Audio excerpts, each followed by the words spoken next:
the incredible mistreatment of black servicemen in this country before they went overseas is a shameful chapter in American history. And unfortunately, some of us, black people who were in position to make changes, were pawns of white people and did not. For example, if a black woman, check this out, went down to visit her son or her boyfriend or her husband, she was required by the town authorities to carry a pass. If she were stopped without the pass, she was subject to arrest on charges of prostitution. Can you imagine this? My conscience won't let me go shoot my brother or some darker people or some poor, hungry people in the mud for big, powerful America and shoot them for what? They never lynch me. They never put no dogs on me. They never robbed me of my nationality, raped and killed my mother and father. What, I'm going to shoot them for what? How can I go shoot them? Them little poor little black people, little babies and children and women. How can I shoot them poor people? Just take me to jail. When they returned to this country, they found business as usual, the same routine and so forth. Things had in no way improved.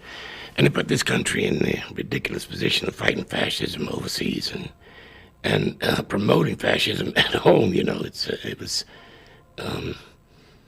hypocritical, typical American hypocritical behavior.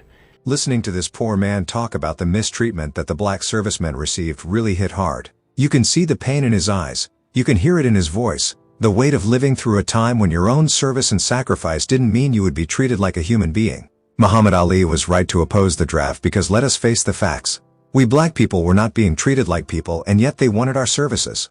I hope you paid attention to what the old man in the first clip that I played you was saying. That was so heartbreaking.